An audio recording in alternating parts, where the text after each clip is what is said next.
And that was a moment when I knew I didn't have control. I had been trying to control whether or not he lived or died. But when they told me that, I realized that I had no control at all. Welcome back to Grief Inspired. My name is Catherine McNulty, and what we do here at Grief Inspired is I give you education and tools that you can use in a very practical way to help you learn that you can be stronger than your grief. So much about the grief process for me left me feeling weak and out of control, and I didn't like that feeling. I didn't want to feel a victim to my grief. If you feel victim to your grief, can you let me know? Can you drop a message down below? Because I can guarantee that you're probably not alone. So in this video, I am going to share with you a very important lesson that my grief taught me early on in the process and continues to teach me today. So stay tuned. This is going to be a good one.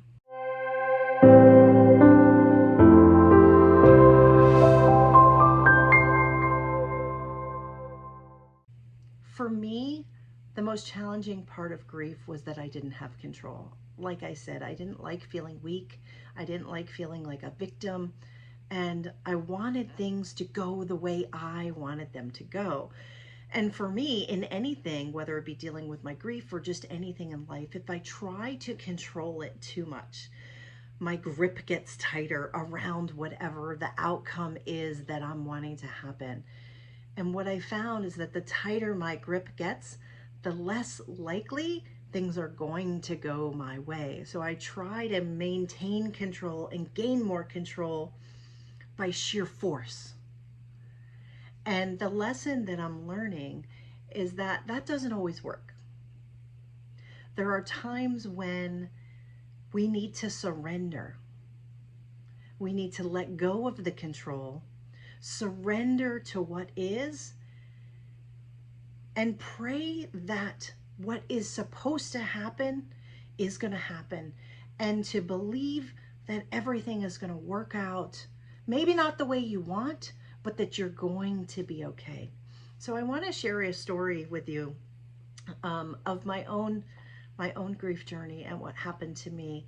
But I want you to think about this as it relates to the grief that you're going through, because so much of the world today and everything that we're experiencing is so out of control. We can't control that our loved ones get sick. We can't control COVID. We can't control whether or not the people we love get into a serious accident, whether they use drugs sometimes, whether they're murdered, because that happens as well, or even whether or not they decide to take their own life. These things leave us feeling very much out of control. And I don't know about you, so let me know if this is you. I don't like not feeling out of control. So if you're liking my videos here, don't forget to do me a favor and subscribe, like this video, share it out with the people that you love. So here's a story that I want to share with you, and this goes way back. For me, it was 12 years ago when my son Jackson was transported via ambulance to the NICU. And they basically took him from me, put him in an ambulance that I wasn't allowed to go in, and drove him 30 miles, 40 miles down into San Diego. That wasn't really close to where we lived. And he stayed in the NICU for quite a long time. And the entire time that I was there, I desperately wanted to control what was happening. I wanted to control his life. I wanted to control whether or not he was going to be okay. And so I did everything that I could to feel like I had some semblance of control. And so I was with him by his bedside every second that I could be. I asked the doctors questions. I probed. I watched the nurses. I learned from them. I wanted to know why they were doing the things that they were doing, why they were making the choices. And I studied, because for me, studying and learning was a way to give me some semblance of control. Now, there were times when they did shift changes, and when the nurses had to shift on and off, and I had to leave. And those were always hard times for me because I couldn't be with him.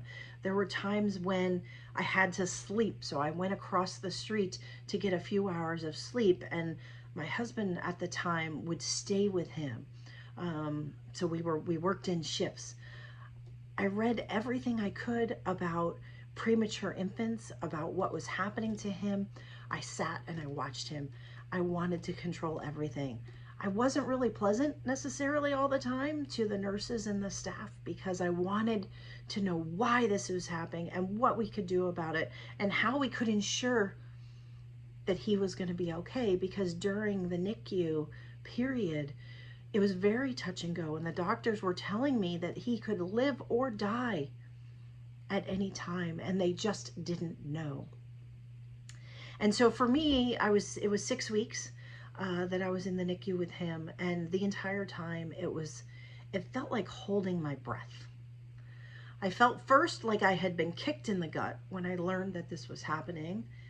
Let me know if you know what that feels like. But then I also felt like I was holding my breath, and I was trying to maintain control. And I was panicked and fearful and frightened because I didn't have the control that I wanted. And I gripped on more tightly, and I just kept gripping.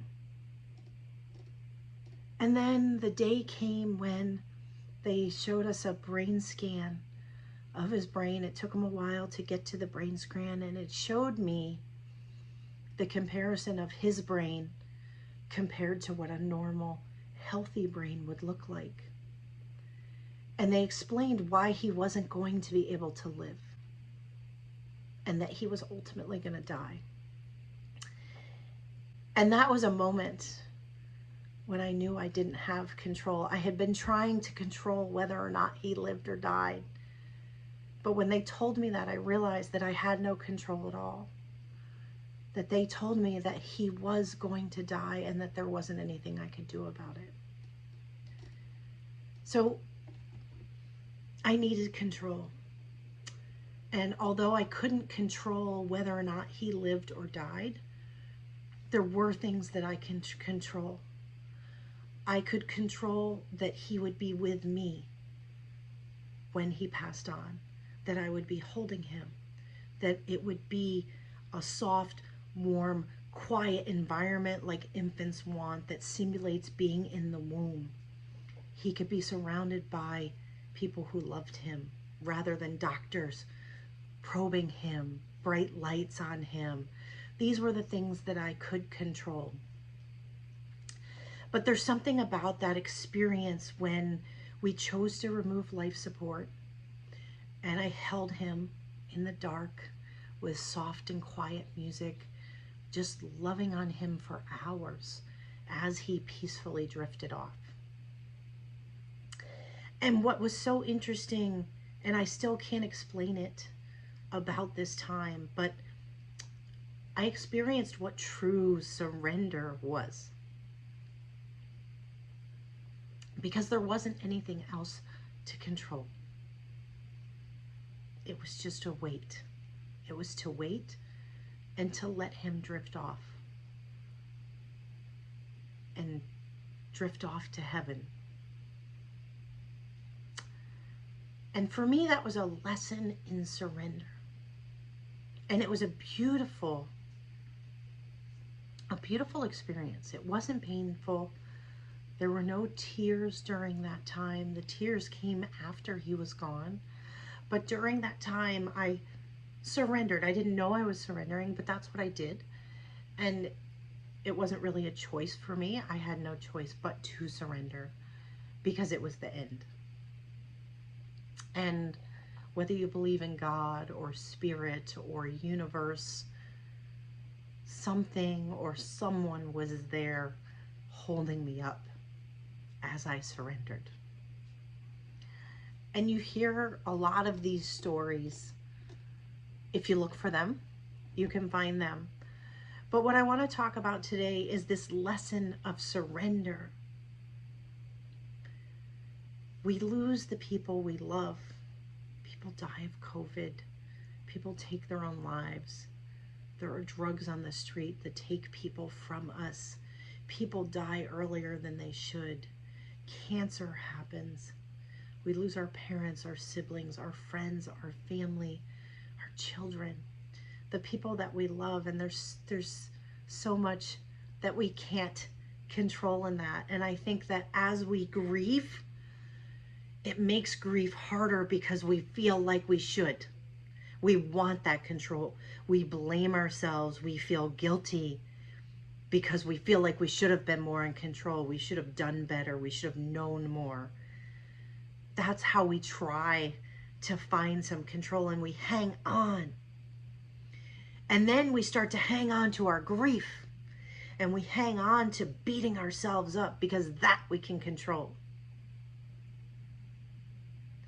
But I think that for everyone on their grief journey at some point, and this has been happening a lot in my grief courses, is that we get to a point where we learn the lesson that we don't have the control that we think we do, and that there is a lot less control in our life than we want to believe.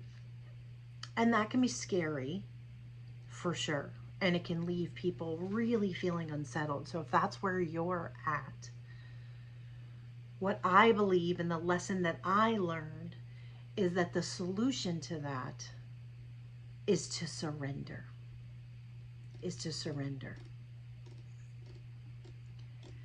And that surrendering, while not easy, is necessary. Because you need to, and maybe it's the realization, right? Maybe it's the realization that I came to that was like, there's certain times in our lives when we can't control everything. And we can choose to grip and hold on and try to control, try to force outcomes in the future.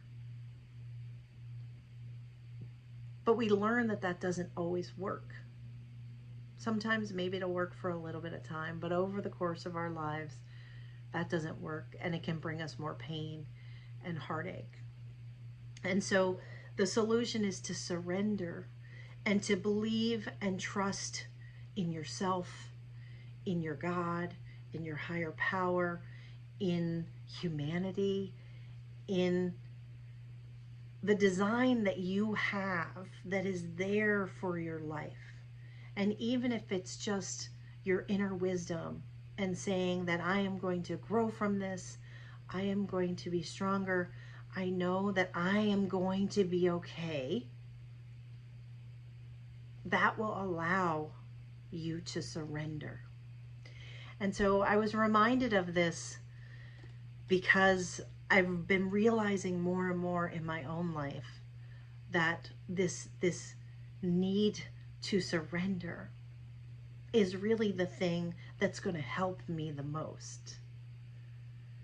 And so I have to remind myself that, because I remind myself of that because I think my nature is to want to control. And so how do you surrender is really the question. And so I was reminded of this recently. I watched a Super Soul Sunday with Oprah, if you've seen those. And Gabby Bernstein was on it. And I talk about Gabby Bernstein a lot. I am still studying her and the work that she does because it's very different from what I would normally be attracted to or drawn to. But what I'm finding is that her work is so important and so necessary and helpful. So I want to share that with you.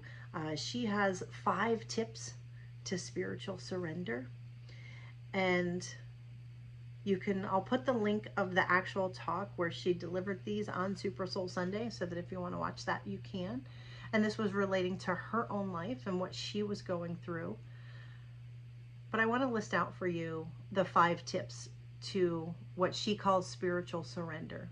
And if you don't like the spiritual in it, take out the spiritual, and it's just surrendering to what is. But here's what she says. These are her 5 tips to spiritual surrender. She says, 1, take your hands off the wheel and pray for what is the highest good for all. Pray for what is going to be the best possible outcome given what is. So it's taking your hands off of the driver's wheel. Number 2 is to focus on what is working. And I love this one so much because when we're in grief, when things aren't going the way we want them to, when we're scared, when we're fearful, when we're anxious, we tend to focus on what isn't working. And so what she says is in number 2, she says, focus on what is working. Number 3 is such a good one. And it can be hard to hear sometimes, but in time there's a knowing that you will get. I promise you that. And what she says in number 3 is that obstacles are detours in the right direction. That if you believe that a higher power is creating things around you to help you get stronger, to learn what you need to know to become the person that you are designed to be and be who you need to help people in your life. That is what's happening. So obstacles are detours in the right direction. Number 4, she says, ask for a sign and you will receive it. Ask for a sign that you are on the right path, whether that be a sign from your loved one, whether it be butterflies, whether it be a peace and calm feeling that you get, or a knowing or a presence or a remembrance of who they are and who they were to you, or just being reminded by them because someone around you does something or says something, or you smell something or you see something. Ask for the sign and you will receive it. And then number 5 is the most important one, I think, is that when you think you've surrendered, surrender more. I started at the beginning saying that this is a lesson in surrender because I believe it is something that is a lesson. It's a practice. It's something you have to work at, because surrendering when you're someone who wants to maintain control can be really challenging. But when you can sit and be still and learn to surrender and let it go and say, I don't know what the outcome's going to be. I don't know how I'm going to release my guilt. I don't know how I'm going to live without them. But maybe I don't need to have all the answers. And if you can sit and be patient and be in stillness, and as the quote on the bottom of my email that I said, the answers that you're looking for are within you.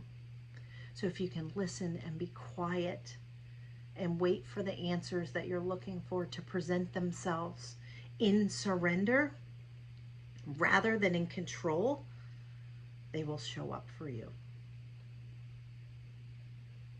So I want to hear from you. How do you surrender? What does that look like for you? And what do you need to do today to begin the practice of surrender?